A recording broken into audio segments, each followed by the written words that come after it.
guys, welcome back to my channel. Mamma mia, here I go again. Okay, so in today's video I'm going to be talking about tips for college, specifically for FIT and applying. Since it's already November, well, November's almost over, and December's right around the corner. I know a lot of people are applying to schools right now, and FIT's deadline is like January, February. I don't know the exact date, but I thought I would do a video where I talk about tips for the application process. I do have a video about college tips and tricks in general, which I'll link down below, and I also have a video on my FIT portfolio, which I will also link down below, so go check those both out before you come here, or after, I don't really care.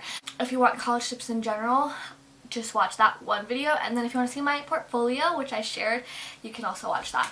But here I'm going to be specifically talking about FIT. On my video where I shared my FIT portfolio, a lot of people had questions about certain things that I didn't really address in that video because that video was more just talking about what I submitted for my portfolio. So I'm going to talk a little bit about tips and different things you can do and what I did when I was applying and all that kind of stuff. And I'm an FIT student right now, so I did get in. So I hope this video is helpful, and I hope you can use some of the tips I share when you're applying. And if you are applying right now, good luck. I hope you get in, and if you're considering it, you should definitely apply. You know, you never know what can happen, and even if you're not 100% sure if you want to apply to FIT, I would just do it, you know. And I'm gonna probably do a video about like my first semester at FIT because I think, especially being remote and everything, is very interesting, but that's not what this video is about. So I'm going to be reading off my phone some of the questions that I got on that video, which I posted like in June, so that was a while ago. So also thank you for all the love on that video. I think we have like a 1.3k views on that video, which is insane. So thank you to everyone who watched that video, and I hope this video is also helpful to you. For your portfolio, for the design, okay, so let me preface this by saying this is specifically for the fashion design major. If you're not a fashion design major, this stuff that I'm going to talk about isn't really going to be helpful because you're not a fashion design major and you apply to FIT with your major decided. You can't go in undecided because you start learning right away from day one that like they want you to know what you're going to do. So if you're not fashion design, if you're like fashion business management or marketing or illustration or like anything else that's not fashion design, I wouldn't really, you know, I mean, some of these tips can be helpful, but it's more specific to fashion design, so that's what I'm focusing on. Okay, so first question, where did you get your fabric swatches? So when you do your portfolio, when you have your designs, you're required to put fabric swatches, and you have to put information about what the fabric swatch is, and so the name of the fabric swatch and what the contents are. So is it 100% cotton? Is it 100% wool? Is it 50-50? Is it acrylic? What is it made of? And usually when you get your fabric swatch, I would, you know, write down what it is that usually says on the tag. But I got my fabric swatches for my design portfolio. I got it all from Mood. You can go to Joann to get fabric swatches, but I'm pretty sure they charge you for the fabric swatch, whereas Mood is free. But the thing about Mood is you have to be careful because they just cut a piece. They're not going to give you like squares. I know some stores in New York do that. They give you squares. But for Mood, they just cut a piece, and then you essentially have to cut your square. And the requirements on FIT's website, they say they want 2x2, so 2 inches by 2 inches swatches. So, you know, make sure you get a good enough amount. And if they don't, just ask them to cut a new piece, you know, like, so you want to have a good amount. You don't want to be at home and you see you have this thin little strip, it's not 2x2, and then you're like, oh my god, like, you know what I'm saying? If you don't live near, there's a Mood Fabrics in New York, and there's also, I think, some in LA. But if you don't live near those places, I would just go to Joann. And you can also order swatches from Mood online, so you can do that too. That is also an option, and I think that's a pretty good option because that way you'll get like actual sizes because they send you like an exact size. Next question. So someone asked if there's any online sewing courses that I recommend.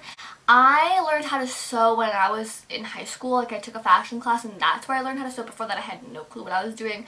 And so if you can take a sewing class in high school, I know right now because it's remote and everything it's kind of hard, but if you can, if you're looking into going to FIT or applying to FIT, if you can in the next year or whatever, take a sewing class at your school. If they offer it, I would 100% recommend, because you do need to be able to sew for your portfolio, because there is a sewing part. They want to see that you can at least make basic things.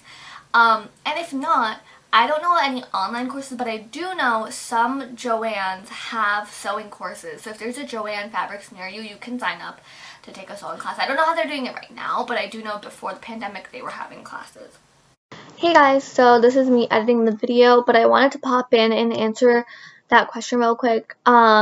So on my FIT portfolio video, someone commented saying that FIT or Parsons, one of the two, I'm not 100% sure which one, but one of them is holding online sewing courses, and I think they took it, the person who commented took one of the classes and they recommend it, and I think it's a good idea too. I know it can be a little bit pricey sometimes, but honestly, if you really want to learn how to sew from like a professor and like work on projects and stuff, I think it's a really good opportunity and you should definitely try it out and take the class. Alright, next question. When drawing my sketches, do the croquis have to be drawn, or can you use a template from the internet? Okay, so FIT is very specific about this. They do not want you to use a template from online. So if you Google like fashion croquis on Google and you print out a Google Images and use that as your template, they're gonna know, and they don't want that. They want to see what you can do. They want to see that you know the proportions. They want to see that you can draw the 10-head figure. If you don't know how to do that, there's like a million videos on YouTube that can teach you, and there's a bunch of fashion books that show it how to do it also, but they don't want you to use a template. You can create your own figures. Like what I did is I created 3 different figures of my own, like different poses, and I used those 3 figures throughout my designs. So I, did it my own way, in my own style, to show off the garments that I was creating, and different poses show off different garments. You know what I'm saying? Like, you don't want to do wide legs when you have a pencil skirt. That's not going to work. So you have to kind of think that through.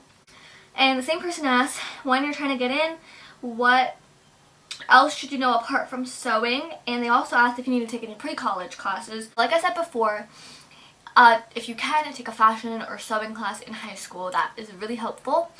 Pre-college, if you can take it, I would recommend it, because when I did take pre-college classes at the orientation, they would always tell us that people who take pre-college classes are really, you can see the improvement in their work when they apply to FIT versus if you don't. But if you are unable to take a pre-college class, it's not a deal breaker. Like, a lot of people don't take pre-college classes and they still get in. So it's like, it's up to you. Do you want to spend the money to take the class, or do you want to, learn from YouTube? And, there's amazing tutorials on YouTube for the same thing. So it's really up to you what you want to do, but it's not mandatory. But I think it was helpful for me because I'm more like of a hands-on type of person. I can't really learn from YouTube videos. And then what else do you need to know apart from sewing? So for sewing, you should know how to sew. Like I said before, you just need to know basic things. They want to see that you can, know the basics of sewing. Like, can you do a straight stitch? Can you, put in maybe a zipper? Can you do buttons? I mean, at FIT, like the class I'm taking right now for sewing, like, we were taught how to put in buttonholes, even though I knew how to put in buttonholes, but we were still taught that because it's part of the curriculum. But if you know how to do that, that is like a bonus in your portfolio. They're like, oh, she already knows how to do buttonholes. Oh, she already knows how to put an invisible zipper into a skirt. Like, that's, like, a plus. But other than sewing, I would definitely say for your designs, you really should know how to render different types of fabrics. Like, just know, okay, so these are some basic ones. You should know how to render denim. And I learned these in pre-college, but again, like I said, a million tutorials on YouTube where you can learn the same things. You should know how to render a denim because that's pretty basic. A chiffon, silk, maybe leather. Tweed's a good one. It's like a novelty, so you can do tweed. Any novelties like fur, feathers, lace, sequins. All novelties, so those are all good too. If you don't know how to render every single one of those, don't freak out. It's okay. But, I mean, I definitely want, I mean, they definitely want to be able to see that in a design that doesn't look flat. Like, your fabric swatch should match what your design is showing, like the color and the rendering. It should match. It shouldn't be like two different things. Okay, another person asked, did I put fabric on my portfolios or did I color it in? Like I said, you're gonna render your figures. Some people use watercolor. I used chart pack markers to do it, and I'm still using chart pack markers in my classes right now because those are my preferred markers. They work the best for me, and I believe, like, for me, off of what I've tried different markers, but I think chart pack markers have definitely the best payoff. They are a little expensive, so, you know, but they do come in like bundles and you can get like a million colors from Blick. I would recommend. They're really good. And so I did render my designs to match the fabric swatches. I'll put up some pictures just so you guys can have a frame of reference of what I'm talking about if you haven't watched my FIT portfolio video. But I also put the fabric swatches next to it, and I got the fabric swatch first, then I rendered it. You don't want to render and then get your fabric swatch because it's harder that way. To find a swatch that matches your rendering, it's easier to get the swatch and match your rendering to the swatch instead of matching the swatch to your rendering, if that makes sense. And another person asked, when you do your portfolio, did I draw and then watercolor and then cut it down and paste it onto board, or can I scan the drawing and print it out? So basically what she's asking is how I got my figures on the boards. So basically I rendered my designs, like I said, in chart pack markers. Some people use watercolor, which is totally fine. I'm just not 100% confident in using watercolor. I've never done it before, and so I just wanted to do what I was good at. So I used chart pack markers, but if you want to use watercolor, that's totally fine. I used chart pack markers to render, and I did that on marker paper. I would recommend the number 37 marker paper. I don't know the exact name. I'll link it down below, and I'll put the name up on the screen. But that marker paper, and then chart pack markers to render. Then I cut out the figure. I put it on oak tag paper, which is kind of like cardstock. It's like a thick paper. You can probably get it at like Staples or order from Amazon, or poster board paper. So I glued my cutout figure onto the paper, onto the oak tag. Then I glued that onto my black 11x14 boards. Then I put the fabric swatches and the flats all on the one board, and I scanned those into my computer, and then I worked on them in Photoshop, and not really editing much, just like making the brightness a little, so just making it look pretty. Next question. Do you have to choose a location for the mood board inspiration? No, you do not. I did. I chose, well, okay, first I was pulling my inspiration from Rajasthan, India, but that didn't really work out how I wanted it to. My designs were just not it, like, at all. They just were not looking good. Then I decided to use the Roman military for inspiration. I didn't really pick Rome. I used the Roman military. That was my inspiration. But, so you don't have to use a location for your inspiration. You do not have to do that. What you do have to do is put a location, like, where is this going to be worn? And not like, oh, it's going to be worn at the Met Gala. Like, that's not, I'm talking about like a place. So on your mood page, you have to have the title of your mini collection. You have to have the season, so like spring, summer 2020, fall, winter 2020. Well, you design a season ahead. And then you got to put a location. So is this girl going to be wearing it in New York? Is she going to be wearing it in Paris? Where is she going to be wearing it? That is what you need to think about too, is like, where is this appropriate for? Like, if you're designing light flowy clothes, she's not going to be wearing it in Russia because Russia's cold. You know, she's going to be wearing it in maybe like California, Hawaii, warmer places. And another question I have here is, when you're applying to FIT Fashion Design, I happen to know if you can make a men's piece for the sewing project. So menswear is a different major than fashion design. And what you can do is they have different requirements for their portfolio, and that's a completely different major. So if you want to do menswear, you're going to apply to menswear. But if you want to do, like, I'd say like a tailored jacket for your sewing project, I think that is really, really impressive. If you want to do like a men's jacket, I think you could do that. I'm not 100% on this, so don't quote me, don't source me. I would 100% email admissions, double check with them, because I had questions about mine, like for my second part of my portfolio where I had to do the 48 designs. I wasn't sure if I could have a mood page, and I didn't want to just do it or not do it. So I emailed admissions, and they're very helpful. They're very kind. They'll answer your questions super quickly. So I would 100% email FIT admissions and ask them if you can do that.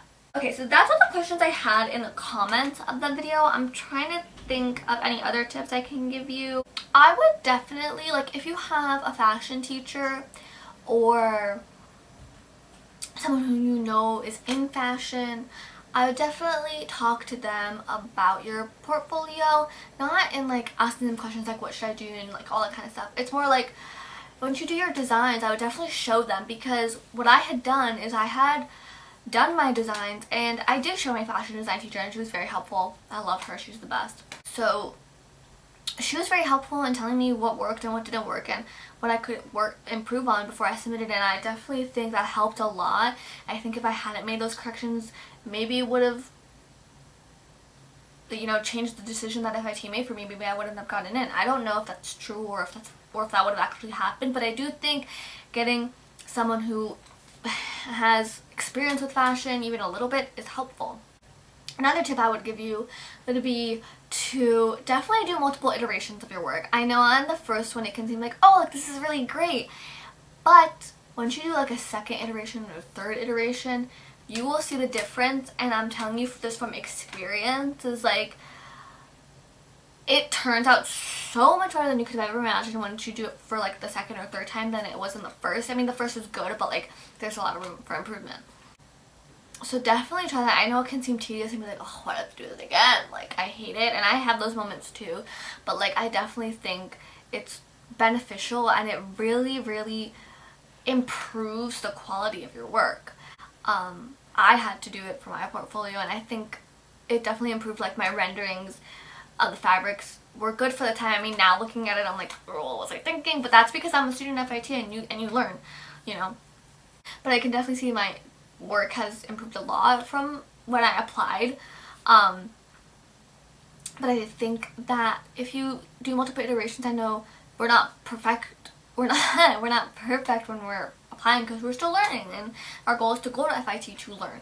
But if you try it multiple times, you definitely see better quality of work and better quality renderings.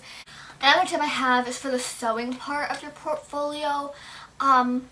I did let me tell you what I did. I did a blouse, I did a pleated skirt, and I did a lined jacket. When I submitted my portfolio, I've been sewing for 3 years at the time, and that does not make me a professional. That does not make me like industry standard. But do not get discouraged if you can't make a lined jacket. You know, like, sewing is not an easy thing. It takes time and practice, so don't get frustrated. Watch tutorials on YouTube. They're very helpful. I learned in school, but regardless, you have to take your time. Just because you can't make a lined jacket or a pleated skirt doesn't mean you're not going to get in. You can make a plain denim skirt. I had made a plain denim skirt. I just didn't use that for my portfolio because I felt like a pleated skirt would be more impressive. And I liked my pleated skirt better than I liked my denim skirt.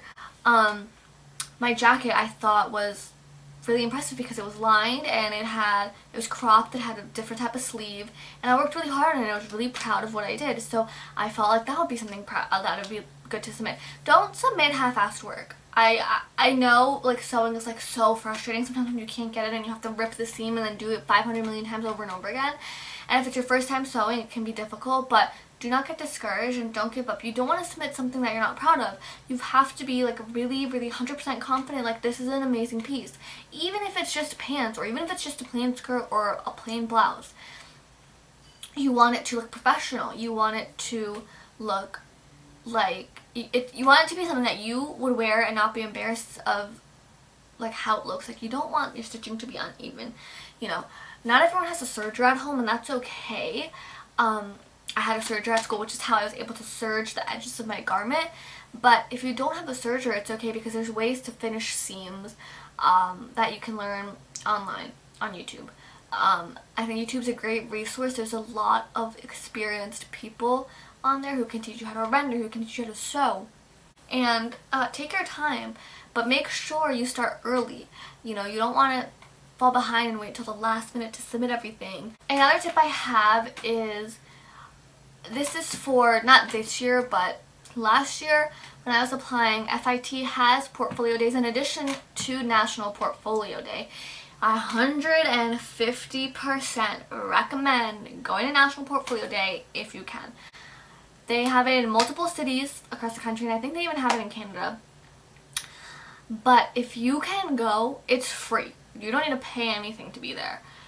If you can go, I 100% recommend it because it's so helpful to get feedback on your work before you submit your work. Because honestly, if I hadn't gone to National Portfolio Day, there's some things that they told me that I need to work on and to change, and I did that. And then I also went to both of the portfolio days that FIT had. And I know right now it's difficult because COVID and everything's closed and they're not having that. I don't know, maybe they're having a virtual one. I'm not 100%. I would look into it. But if you can go, it is literally the best thing you can do for yourself. It's so helpful to you. They'll give you amazing feedback, and I think that's very helpful. Alright, so those are all the tips I can think of for now. I hope this video was helpful, and if you have any more questions, which I'm sure people will have questions about the application process, the portfolio, anything you want to know, please comment it down below, and I can make a part 2 to this video answering more of your guys' questions, even if it's about my experience at FIT, because I want to talk about that too. So please let me know. I hope you enjoyed the video, and I hope you got something from this. If you liked this video, please give it a thumbs up, and please subscribe if you haven't already. We're so close to 100, so I'm really excited. And I will see you guys in my next video. Stay tuned for 12 Days of Kanisha because that is coming up. I'm really excited about that. And yeah, that's it. I hope you enjoyed. Bye!